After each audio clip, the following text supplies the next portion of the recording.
नमस्कार, बहुत स्वागत है आपका। मैं हूं आपके साथ सुमित शर्मा। रायपुर से बड़ी खबर, छत्तीसगढ़ की राजनीति से जुड़ी बड़ी खबर है। ये खबर यह है कि बसपा और गोंडवाना गणतंत्र पार्टी मिलकर लड़ेंगे विधानसभा का चुनाव। जी हां, दोनों के बीच गठबंधन हुआ है। बसपा 53 सीटों में, वहीं गोंडवाना गणतंत्र पार्टी 37 सीटों पर चुनाव लड़ेंगे मिलकर। बड़ी खबर, छत्तीसगढ़ की राजनीति से जुड़ी बड़ी खबर है ये। बसपा, बहुजन समाज पार्टी और गोंडवाना गणतंत्र पार्टी मिलकर लड़ेंगे विधानसभा का चुनाव। दोनों पार्टी के बीच गठबंधन हुआ है, अलायंस बना है। बसपा 53 सीटों में, वहीं गोंडवाना गणतंत्र पार्टी 37 सीटों पर चुनाव लड़ेगी।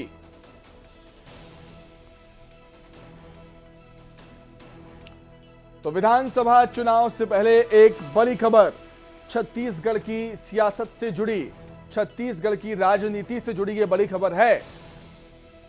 बहुजन समाज पार्टी बसपा और गोंडवाना गणतंत्र पार्टी गठबंधन कर दिया है। दोनों पार्टियों के बीच गठबंधन हुआ है और दोनों ही पार्टियां मिलकर विधानसभा का चुनाव लड़ेंगी।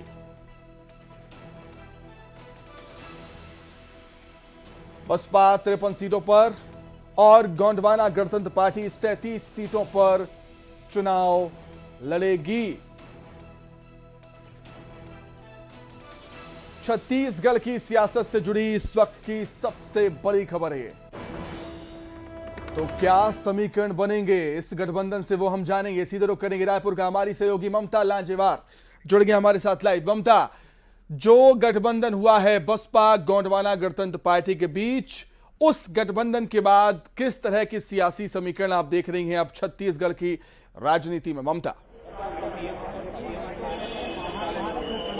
बिल्कुल, देखिए, छत्तीसगढ़ विधानसभा चुनाव से जुड़ी हुई ये बड़ी खबर इसको कह सकते हैं कि गोंडवाना जो गणतंत्र पार्टी है और बसपा दोनों गठबंधन के साथ में चुनाव लड़ेंगे। और जो जानकारी दी गई है उसके मुताबिक बसपा 53 सीटों में और वही गोंडवाना गणतंत्र पार्टी जो है वो 37 सीटों पर चुनाव लड़ेंगे। और जाहिर तौर पर अगर हम बात करें तो बसपा जो है, खासतौर पर अगर बात करें तो जो एससी जो वोटर्स हैं उन्हें आप एक तरह से कहें कि वो मान के चलती है कि वहां पर जो है वो एक तरह से कहें कि उनकी मजबूती हो सकती है। वहीं अगर हम बात करें तो गोंडवाना जो गणतंत्र पार्टी है वो लगातार एसटी वोटर्स को लेकर, खासतौर पर अगर हम बात करें तो उनका फोकस उस पर रहा है। तो जाहिर तौर पर ये दोनों ही, जब दोनों का गठबंधन होगा तो एससी वोटर्स खासतौर पर इनके एक तरह से कहें कि फोकस में है। दूसरी तरफ अगर हम बात करें तो लगातार जिस तरह से आप पार्टी ने भी अपने कैंडिडेट यहां पर उतारे हैं और अब बसपा और गोंडवाना गणतंत्र पार्टी जो है दोनों मिलकर के चुनाव लड़ेगी।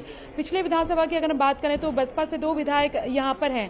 तो मुकाबला सिर्फ बीजेपी कांग्रेस की बात नहीं कह सकते। आप भी जो है वो यहां पर मजबूती से चुनाव लड़ना चाहती है। अब बसपा और की को लेकर भी स्थिति साफ हो गई है कि वो गोंडवाना गणतंत्र के साथ में मिलकर गठबंधन के साथ में यहां पर चुनाव लड़ना चाहती है। तो जाहिर तौर पर अब देखना ये होगा कि ये भी कहा जा सकता है कि लगातार जो कांग्रेस की सूची में भी जो देरी हो रही है और बीजेपी भी जो अपनी दूसरी सूची को लेकर जो लगातार मंथन कर रही है, उसका कारण यही है कि और क्या क्या समीकरण हो सकते हैं और कौन कौन किस। अच्छा ममता, सियासी नफा नुकसान की बात करें। ममता, अगर सियासी नफा नुकसान की बात करें तो इस गठबंधन से किसको नुकसान हो सकता है और किसको फायदा हो सकता है? क्या यह गठबंधन कांग्रेस को डैमेज कर पाएगा?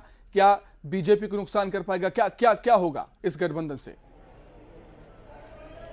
देखिए, अगर हम बात करें, अभी अगर हम बात करें तो ये तो जरूर है कि जिस तरीके से हमने आपको बताया कि बसपा और गोंडवाना गणतंत्र इनका फोकस जो है वो ये क्या मान करके चलते हैं। दूसरी तरफ अगर हम बात करें तो बीजेपी और कांग्रेस दोनों ही कोशिश कर रही है कि ट्राइबल्स को जो है वो खासतौर पर फोकस कर रही है कि उनको उन इलाकों को कैसे साधा जाए। कांग्रेस बीजेपी की बात अगर हम करें तो सरगुजा और बस्तर में वो पूरी तरीके से जीरो है और कांग्रेस जो है वो वहां पर अगर बात करें तो सारी सीटें वही कांग्रेस के पास में। एक चीज और है, बस्तर को लेकर ये माना जाता है कि अगर जीत का जो ताला है वो जो है वो बस्तर के जो नतीजे होते हैं वहां से खुलता है। तो तो कहीं ना कहीं अगर हम बात करें तो गोंडवाना गणतंत्र जो पार्टी है उसका फोकस वहां पर बस्तर पे है। बसपा की अगर हम बात करें तो पिछले अगर विधानसभा चुनाव में कहें तो 2 विधायक तो हैं, और आने वाले समय में क्या नतीजे होंगे तो देखने वाली बात होगी। लेकिन जरूर है कि वोट तो जरूर कटेंगे। अब देखने वाली बात होगी कि वोट किसके कटते हैं, क्योंकि देखिए सामने बयानबाजी करना अलग बात होती है, लेकिन इंटरनल पॉलिटिक्स जो है वो अलग चीज होती है। तो कई बार होता है कि जो बड़ी पार्टियां हैं वो कोशिश करती हैं कि बाकी जो चुनाव पे खड़े हैं उनको जो है वो अप्रोच किया जाए, और सामने बयानबाजी की बात अलग होती है लेकिन इंटरनल पॉलिटिक्स अलग होती है। तो देखना ये होगा कि दोनों ही पार्टियां ठीक बात कही आपने ममता की, वोट तो कटेंगे लेकिन वोट किसके कटेंगे, कितने कटेंगे, ये देखना काफी दिलचस्प होगा। बहुत शुक्रिया ममता आपका जुड़ने के लिए, तमाम बातचीत करिए। तो सुना आपने, बसपा और गोंडवाना गणतंत्र पार्टी का गठबंधन हुआ है, क्या कुछ समीकरण बनेंगे देखने वाली बात होगी। आगे बढ़ते हैं, बात करेंगे छत्तीसगढ़ के चुनावी संग्राम की, जिसमें तमाम पार्टियां जीत के लिए जोर लगा रही हैं। सत्ता परिवर्तन के लिए परिवर्तन यात्रा चला रही बीजेपी ने सूबे की सत्ता पर काबिज होने के लिए पूरी ताकत झोंक दी। 30 सितंबर को बीजेपी की परिवर्तन यात्रा का बिलासपुर में समापन होगा, जिसमें प्रधानमंत्री नरेंद्र मोदी शामिल होंगे। 30 सितंबर को होने वाली पीएम मोदी की जनसभा के लिए पार्टी जोर शोर से तैयारी में जुटी हुई है। 3 महीने के भीतर यह तीसरा मौका होगा जब प्रधानमंत्री नरेंद्र मोदी छत्तीसगढ़ के दौरे पर आएंगे, जबकि 3 दिन बाद 3 अक्टूबर को पीएम मोदी चौथी बार छत्तीसगढ़ का दौरा करेंगे।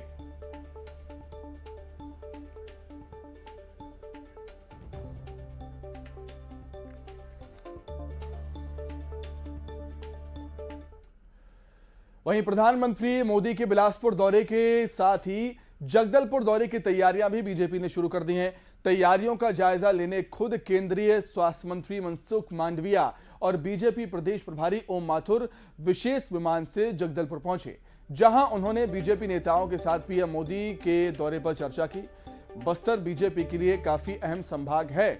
इस संभाग में पिछली बार बीजेपी को करारी हार का सामना करना पड़ा था, और यही वजह है कि बीजेपी सत्ता से बाहर हो गई थी। लिहाजा इस बार बीजेपी बस्तर को बड़ी चुनौती के तौर पर देख रही है।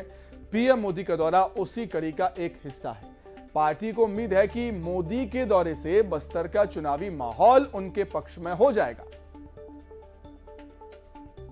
यहाँ के युवाओं को रोजगार मिले, यहाँ के इंफ्रास्ट्रक्चर डेवलपमेंट हो, सामाजिक सुविधाओं में बढ़ोतरी हो, उसके लिए कई कार्यक्रम आयोजित किया जाएगा। और उसके साथ प्रधानमंत्री जी जनता को भी संबोधित करेंगे। 3 अक्टूबर को जगदलपुर में देश के प्रधानमंत्री नरेंद्र मोदी का आगमन होने वाला है, और इसकी तैयारी को लेकर आज केंद्रीय स्वास्थ्य मंत्री मनसुख मांडविया और प्रदेश के प्रभारी ओम माथुर पहुंचे हैं। शहर के ये लालबाग मैदान है, यहीं पर सभा होना है, उसकी तैयारी को लेकर निरीक्षण किया, यहाँ के अधिकारियों से चर्चा की। साथ ही केंद्रीय जो मंत्री हैं स्वास्थ्य मंत्री मनसुख मांडविया ने बताया कि जो प्रधानमंत्री नरेंद्र मोदी का 3 तारीख को जो यह कार्यक्रम है, इस कार्यक्रम में वे कई विकास कार्यों की लोकार्पण करेंगे, लोगों को सौगात देंगे। साथ ही जो कई विकास कार्य जो चल रहे हैं उसकी भी चर्चा करेंगे, साथ ही जनता को संबोधित करेंगे। तो ये तैयारी को लेकर आज जो मंत्री पहुंचे हैं, सभी तरह से निरीक्षण किया, जायजा लिया। अभी 3 तारीख को के लिए यहाँ पर मंच तैयार किया जाएगा, भव्य मंच तैयार किया जाएगा, और इसके लिए आज ये सभी मंत्री पहुंचे हैं। श्रीनिवास नायडू, न्यूज़ 18 जगदलपुर। तो एक तरफ बीजेपी पीएम मोदी के लगातार 2 दौरों की तैयारी में जुटी हुई है, वहीं दूसरी तरफ पार्टी परिवर्तन यात्रा पूरे प्रदेश में भ्रमण कर रही है पार्टी की। और इसी बीच पार्टी सूबे की सत्ताधारी बीजेपी पर लगातार हमलावर बनी हुई है। इसी कड़ी में एक आगामी चुनाव को लेकर कोई भविष्य नहीं, हम पूर्ण बहुमत से सरकार बनाएंगे, मैं कहता आया हूँ पहले दिन का, और एग्रेसिव चुनाव लड़ूंगा। पहले दिन यहाँ आते ही मैंने कहा मैं एग्रेसिव चुनाव लड़ूंगा, और प्रदेश सरकार का भ्रष्टाचार जन जन तक कैसे पहुँचा है, और आदरणीय प्रधानमंत्री जी की गरीब कल्याण योजना जन जन तक कैसे जाए, ये 2 विषय लेकर के मैदान में चले। धन्यवाद। तो ओम माथुर को आपने सुना। एक बार फिर से प्रदेश बीजेपी प्रभारी ओम माथुर ने बघेल सरकार पर हमला बोला।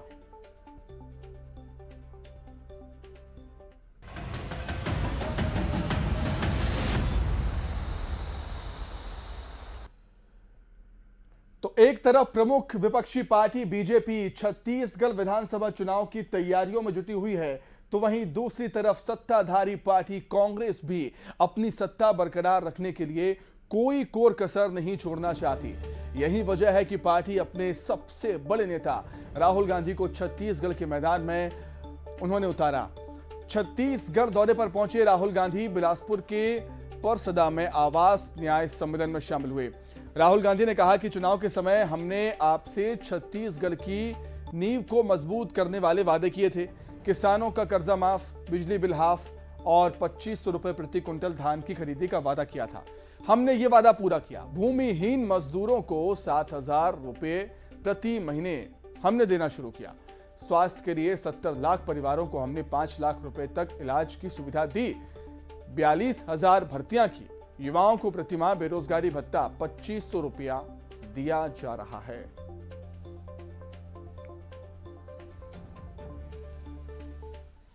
किसानों का कर्जा माफ, बिजली बिल हाफ और 2500 रुपए प्रति क्विंटल धान के लिए हमने ये वायदे किए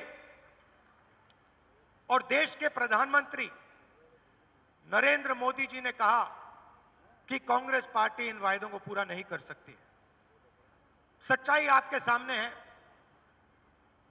हमने जो वायदे किए थे हमने उनको पूरा किया। किसान न्याय योजना में 21,000 करोड़ रुपए हमने छत्तीसगढ़ के किसानों को इनपुट सब्सिडी के माध्यम से दिया। जिन किसानों के पास जमीन नहीं थी उनको भी हम नहीं भूले। उनको 7,000 रुपए प्रति साल कांग्रेस पार्टी की सरकार ने छत्तीसगढ़ में दिया। वहीं बिलासपुर में जनसभा करने के बाद राहुल गांधी ने ट्रेन से रायपुर तक का सफर किया। राहुल गांधी बिलासपुर से इंटरसिटी एक्सप्रेस से रायपुर के लिए निकले। उन्होंने ट्रेन के स्लीपर कोच में बिलासपुर से रायपुर तक का सफर किया। इस दौरान उनके साथ प्रदेश प्रभारी कुमारी शैलजा, सीएम भूपेश बघेल, प्रदेश कांग्रेस अध्यक्ष दीपक बैज, पूर्व प्रदेश अध्यक्ष मोहन मरकाम ने भी ट्रेन से रायपुर तक का सफर किया। रायपुर पहुंचने पर यहां राहुल गांधी के स्वागत के लिए रेलवे स्टेशन पर बड़ी संख्या में कांग्रेसी कार्यकर्ता मौजूद रहे, जहां कड़ी सुरक्षा के बीच राहुल गांधी रेलवे स्टेशन से बाहर निकले।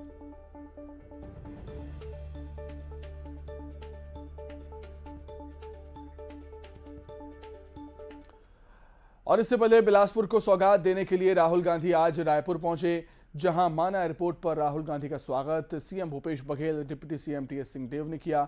जिसके बाद राहुल गांधी आवास न्याय सम्मेलन में शामिल होने के लिए सड़क मार्ग से बिलासपुर पहुंचे, जहां उन्होंने एक जनसभा को संबोधित किया और प्रदेश की जनता को कई योजनाओं की सौगात दी। उसके बाद ट्रेन में सवार होकर रायपुर पहुंचे राहुल गांधी।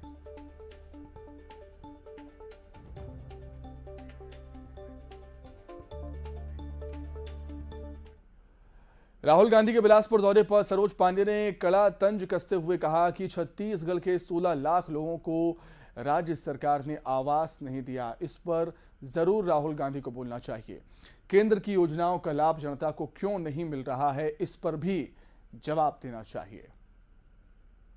और इसमें उन्होंने प्रधानमंत्री आवास योजना जो जनता के हित की थी, छत्तीसगढ़ प्रदेश के लिए थी, और छत्तीसगढ़ प्रदेश की उस योजना को उन्होंने रोका, राज्यांश नहीं दिया, पूरा नहीं किया और अब मुख्यमंत्री आवास योजना लागू किया। इसका सीधा सीधा अर्थ है कि वो उस योजना को का श्रेय लेना चाहते हैं। और एक मिनट, मेरी बात पूरी नहीं हुई, लेकिन उस योजना को वो ये जानते हैं कि ये योजना जब हम लॉन्च करेंगे उसके तुरंत बाद हम चुनाव के मैदान में चले जाएंगे, तो चुनाव के मैदान में जाने पर वो योजना एज इट इज रह जाएगी। आज के बाद कुछ समय के बाद ही, जब तक ये इसकी दूसरी किश्त देने की बारी आएगी तब तक ये चुनाव के मैदान में होंगे, बात खत्म हो जाएगी। जो प्रधानमंत्री आवास योजना के तहत इन्होंने लोगों से विश्वासघात किया, उसका जवाब न देना पड़े इसलिए इन्होंने मुख्यमंत्री आवास योजना लागू किया। इनको आने वाले समय पे उसके जनता के गुस्से का सामना न करना पड़े इसलिए इन्होंने मुख्यमंत्री आवास योजना लागू किया। इन्होंने अपने भ्रष्टाचार से लोगों का ध्यान भटकाने के लिए मुख्यमंत्री आवास योजना लागू किया। और ये बात बहुत साफ है कि ये योजना कहीं पर भी जमीन पर नहीं होगी। धमतरी से खबर है, जहां सिहावा विधानसभा क्षेत्र में कांग्रेस पार्टी के भीतर कलह अब खुलकर सामने आ गई है। पुराने कांग्रेस कार्यकर्ताओं ने मांग की है कि यहां से किसी महिला को टिकट नहीं दिया जाए, बल्कि किसी पुरुष प्रत्याशी को सिहावा से खड़ा किया जाए। आपको बता दें कि पिछले 3 बार से यहां महिला प्रत्याशियों को टिकट दिया जा रहा है, जिससे कांग्रेस के स्थानीय कार्यकर्ता काफी नाराज हैं। कांग्रेस पर्यवेक्षकों के सामने कांग्रेस कार्यकर्ताओं ने ये मांग रखी है कि वो इस बार किसी पुरुष को ही टिकट दें। टिकट के वितरण के लगातार अभी हमारे कांग्रेस पार्टी के द्वारा, वरिष्ठों के द्वारा सर्वे किया जा रहा है और महिला प्रत्याशी के बारे में ही बोल रहे हैं, तो उसमें मेरा कोई नहीं है। लेकिन हमारे विधानसभा में कांग्रेस पार्टी में लगातार 3 चुनाव हो गए जिसमें महिलाओं को ही दिया जा रहा है। तो मेरा मानना है कि इस समय एक बार बदल के पुरुष प्रत्याशी को दिया जाए, जिसमें मैं भी दावेदारी प्रस्तुत कर रहा हूं और मैं भी क्षेत्र की जनताओं के साथ लगा हुआ हूं और निचले स्तर से कार्य कर रहा हूं। तो मेरा भी मानना है कि हम किसी महिलाओं की विरोध नहीं कर रहे हैं, लेकिन लगातार 3 बार उनको मौका मिला है, तो एक बार पुरुष को भी मौका दिया जाए। लगातार हमारे यहाँ एक महिला विधायक के रूप में 10-15 साल से काम कर रहे हैं, तो स्वाभाविक है लोगों के मन में ये बात आना। पूर्व वक्ताओं ने कहा भी होगा तो वो गलत नहीं कहे हैं। साथ साथ मेरा एक मानना है, सिहावा विधानसभा का प्रत्याशी के रूप में, अभ्यर्थी के रूप में मैं भी हूँ। लगातार 3-4 बार हो गए टिकट मांग कर रहे हैं हम लोग, लेकिन अभी तक के पुनः रिपीट कर देते हैं, या तो फिर कोई से पैराशूट आ गया उस। अब ऐसा तो सब अपने अपने जो प्रत्याशी रहते हैं, और जैसे मेरे पक्ष के लोग आए होंगे मेरा ही नाम लेंगे, उसके पक्ष के लोग आएंगे तो उसके पक्ष के लोग। गुटबाजी है? तो गुटबाजी नहीं है। टिकट मांगने का संविधान में सबको अधिकार दिया है, सबको मांगने का हक है, और अभी हमारे यहाँ मांगने की प्रक्रिया चल रही है। और ये जो है, जब तक टिकट डिसाइड नहीं हो जाएगा, किसी का नाम डिक्लेयर नहीं होगा, तब तक ऐसी स्थिति देखने को मिलती है। क्योंकि पिछले बार भी हमने महसूस किया था, ऐसे ही हुआ था, और जब टिकट मिल गया तो सब लोग। वहीं कोरबा में व्यापारी पर हुए जानलेवा हमले के विरोध में आज जिला चैम्बर ऑफ कॉमर्स के लोगों ने प्रदर्शन किया। नाराज व्यापारियों का कहना था कि उनको पुलिस की तरह से पहले तो सुरक्षा मुहैया कराई जाए, फिर जिन लोगों ने बीते दिनों व्यापारी पर जानलेवा हमला किया उसे जल्द से जल्द पकड़ा जाए, नहीं तो वो बड़ा आंदोलन करने के लिए बाध्य होंगे।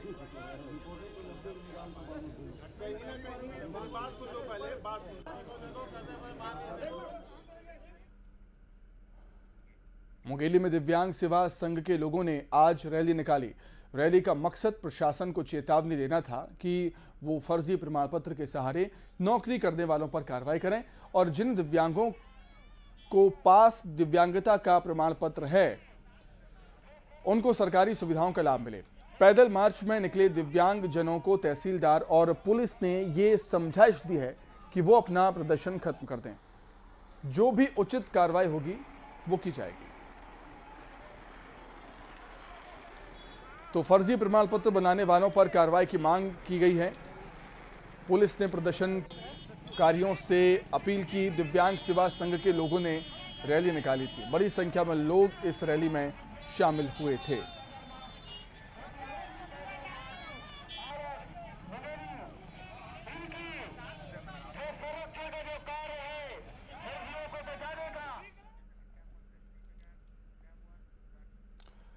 और आइए अब देखेंगे 25 सेकंड में खबरें। बीजेपी ने बनाया छत्तीसगढ़ जीतने का प्लान। 30 सितंबर को और 3 अक्टूबर को प्रधानमंत्री का दौरा तय। जगदलपुर में पीएम मोदी के दौरे की तैयारियां तेज। केंद्रीय स्वास्थ्य मंत्री मनसुख मांडविया ने लिया जायजा। छत्तीसगढ़ में राहुल गांधी बिलासपुर में छत्तीसगढ़ ग्रामीण आवास न्याय योजना का किया शुभारंभ। राहुल गांधी ने बिलासपुर से रायपुर तक किया ट्रेन में सफर। यात्रा के दौरान आम लोगों से की बातचीत। राहुल गांधी के बिलासपुर दौरे पर सरोज पांडे का तंज। कहा 16 लाख लोगों को भूपेश सरकार ने छत्तीसगढ़ में नहीं दिया आवास। छत्तीसगढ़ दौरे के दौरान राहुल गांधी ने ट्रेन में किया सफर। बिलासपुर से पहुंचे रायपुर। छत्तीसगढ़ में अग्रेसिव मूड में लड़ा जाएगा चुनाव। जगदलपुर में बीजेपी प्रदेश प्रभारी ओम माथुर का बयान। बड़ौदाबाजार पहुंची बीजेपी की परिवर्तन यात्रा, कार्यकर्ताओं ने किया जोरदार स्वागत। केंद्रीय मंत्री श्रीपद नायक भी यात्रा में हुए शामिल। धमतरी में टिकट वितरण से पहले कांग्रेस में उठे बगावत के सुर, 3 बार की महिला विधायक को टिकट नहीं देने की मांग। दुर्ग में चोरी के 2 आरोपी गिरफ्तार, 2.5 लाख का चोरी का सामान बरामद। कवर्धा में किसानों का धरना, फसल बीमा की राशि नहीं मिलने से परेशान, कलेक्टर ऑफिस के बाहर किया प्रदर्शन। महासमुंद में नशे के सौदागरों पर शिकंजा, 3 गांजा तस्कर गिरफ्तार, 55 लाख का गांजा जब्त। तो इसी के साथ ही फिलहाल इस बुलेटिन में इतना ही। खबरें लगातार जारी है। नमस्कार।